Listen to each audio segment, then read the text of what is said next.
Everyone, स्वागत है आप सभी का सीटेट प्रिपरेशंस में। और आज हम डिस्कस करेंगे पॉलिटिकल साइंस का फर्स्ट चैप्टर। हमने एसएसटी में ज्योग्राफी और हिस्ट्री का फर्स्ट चैप्टर हम डिस्कस कर चुके हैं। आज हम करेंगे पॉलिटिकल साइंस का फर्स्ट चैप्टर। ये चैप्टर आपका रहेगा विविधता की समझ। इसमें से कुछ क्वेश्चंस हैं जो कि इम्पोर्टेंट हैं, वो आपसे एग्ज़ाम में पूछे जाते हैं। और इस बुक की PDF फाइल आपको नव एजुकेशन हब ऐप पे मिलेगी। नव एजुकेशन हब ऐप आपको डाउनलोड करना है प्ले स्टोर से, और वहाँ पर आपको जितना भी स्टडी मटेरियल है सब ऐप पे मिलेगा। तो यहाँ पे इस चैप्टर में आप पढ़ोगे कि दो बच्चे हैं जिनका नाम सेम है, समीर नाम से, लेकिन दोनों का जो फैमिली बैकग्राउंड है वो अलग है। एक बच्चा पढ़ने वाला है, एक बच्चा ये आप देख रहे हो अखबार बेचने वाला है, जो कि पढ़ाई इसकी नहीं हुई है। तो इसमें दोनों में विविधता बताई गई है, तो ये आप पढ़ लेना चैप्टर में, ठीक है। जो मेन बातें हैं इस चैप्टर में जो इम्पोर्टेंट है वो मैं आपको बता देती हूँ, कहाँ से आपके क्वेश्चंस पूछे जाते हैं एग्ज़ाम में।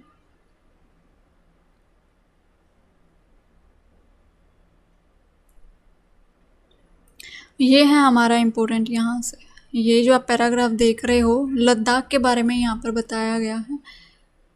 जम्मू और कश्मीर के पूर्वी हिस्से में पहाड़ियों में बसा एक रेगिस्तान इलाका है। यहाँ पर बहुत ही कम खेती संभव है क्योंकि इस क्षेत्र पे बारिश बिल्कुल भी नहीं होती है।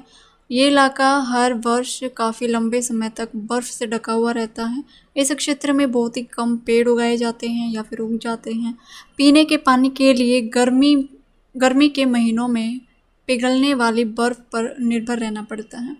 यहाँ के लोग एक ख़ास किस्म की बकरी पालते हैं जिससे पश्मीना ऊन मिलता है। तो जो पश्मीना ऊन है वो कहाँ पर मिलता है? वो जम्मू कश्मीर में मिलता है, ठीक है, लद्दाख में मिलता है। यह ऊन कीमती होती है, इसलिए इसकी जो पश्मीना शाल है वो काफ़ी महंगी जाती है। लद्दाख के लोग बड़ी सावधानी से इस ऊन को इकट्ठा करके कश्मीर के व्यापारियों को बेच देते हैं। मुख्यतः कश्मीर में ही पश्मीना शालें बुनी जाती हैं। तो ये भी आपका इम्पोर्टेंट क्वेश्चन है कि जो पश्मीना शाल है वो कहाँ पर बुनी जाती है? वो बुनी जाती है कश्मीर में। यहाँ के लोग दूध से बने पदार्थ जैसे मक्खन, खास तरह का छेना जिसको चीज़ कहते हैं, मांस खाते हैं। हर एक परिवार के पास एक गाय, बकरी और याक होती है। रेगिस्तान होने का मतलब ये नहीं है कि व्यापारी यहाँ आने के लिए आकर्षित नहीं हुए हैं।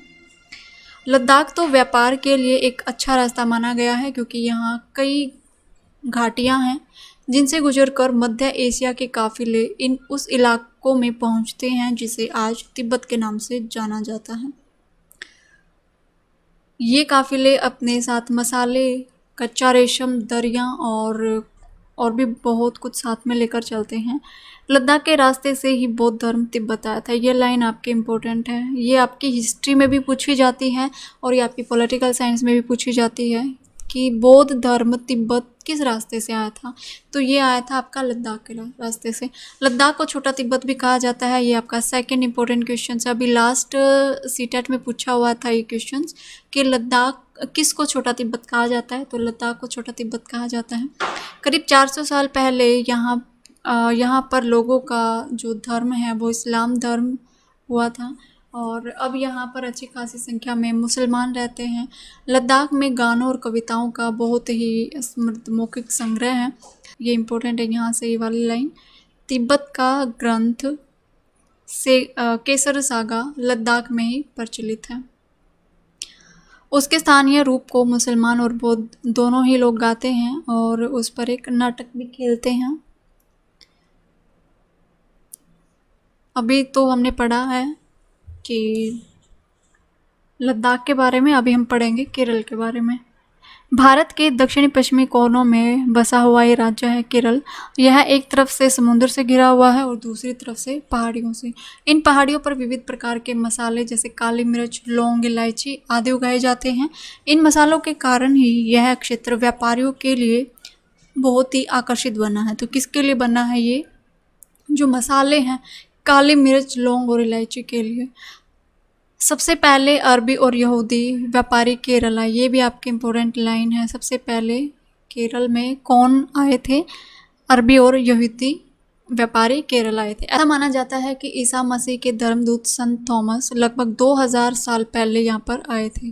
तो ये आपके इम्पोर्टेंट लाइन है यहाँ से। भारत में ईसाई धर्म लाने का श्रेय उन्हें ही जाता है। तो किसे जाता है? ये जाता है संत थॉमस को। अरब से कई व्यापारी यहाँ आकर बस गए थे। इब्न बतूता ने जो करीब 700 साल पहले यहाँ आए थे, अपने यात्रा वृत्तांत में मुसलमानों के जीवन का विवरण लिखते हुए यहाँ पर इन्होंने कहा है कि मुसलमान समुदाय की यहाँ पर बड़ी इज्जत थी। ये किसने कहा है? ये इब्न बतूता ने कहा है। ठीक है। वास्को डी गामा पानी के जहाज से यहाँ पहुँचे तो पुर्तगालियों ने यूरोप से भारत तक का समुद्री रास्ता जाना। इन सभी ऐतिहासिक प्रभावों के कारण केरल के लोग विभिन्न धर्मों का पालन करने लगे, जिनमें यहूदी, इस्लाम, ईसाई, हिंदू, बौद्ध धर्म भी शामिल थे। चीन के व्यापारी भी यहाँ पर केरल में आए थे। यहाँ पर मछली पकड़ने के लिए जो जाल का इस्तेमाल किया जाता है उसी चीनी जालों से हूबहू मिलते हैं। जो जाल यहाँ पर मछली पकड़ने के लिए यूज़ किया जाता है और जो चीनी जाल होते हैं उनसे बिल्कुल सेम होते हैं, जिनको चीनी वाला कहा जाता है। चीनी वाला सीटेट में पूछा हुआ है कि चीनी वाला क्या है। ठीक है। तलने के लिए लोग जो बर्तन इस्तेमाल करते हैं उसे क्या कहा जाता है? उसे कहा जाता है चीना चट्टी। ये भी इम्पोर्टेंट है। इसमें चीन शब्द इस बात की ओर इशारा करता है कि इसकी जो उत्पत्ति है वो कहाँ से हुई है। केरल की उपजाऊ ज़मीन और जलवायु चावल की खेती के लिए बहुत ही उपयुक्त है और वहाँ के अधिकतर लोग मछली, सब्जी और चावल खाते हैं। ठीक है। ये केरल के बारे में था और लद्दाख के बारे में हमने यहाँ पर देखा है।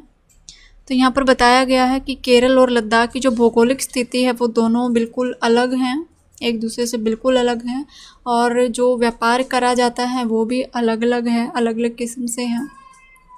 ठीक है। तो ये आप पढ़ लेना।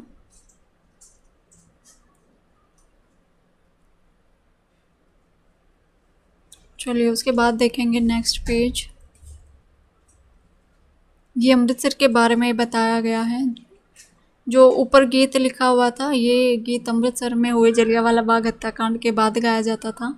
इस हत्याकांड में एक ब्रिटिश जनरल ने उस शांति प्रिय निहत्थे लोगों पर खुलेआम गोलियां चलवाई थी। ये सब पता है आप सबको। ठीक है। ये सब इसमें लिखा हुआ है। तो ये जब आप बुक पढ़ोगे तो आप देख लेना इसमें। ठीक है। यहाँ से फर्स्ट चैप्टर में जो इम्पोर्टेंट बातें थी की समझ, तो यहाँ पर सिर्फ केरल और लद्दाख के बारे में बताया गया है और यहाँ से कुछ पेडागोजी के क्वेश्चंस आपके बनते हैं और वो पेडागोजी के क्वेश्चंस हम नेक्स्ट वीडियो में डिस्कस करेंगे जब भी करेंगे। तो ये चैप्टर इतना ही था, इतना ही इम्पोर्टेंट है और आप इस चैप्टर को एक बार ज़रूर रिवाइज करें। नेक्स्ट जो वीडियो होगी वो आपको मिल जाएगी यूट्यूब चैनल पर। तो नव एजुकेशन हब ऐप डाउनलोड करें अपने स्टडी मटेरियल को पाने के लिए, PDF को पाने के लिए। ठीक है। तो आज के लिए तो बस इतना ही, मिलते हैं फिर नेक्स्ट वीडियो में। Thank you.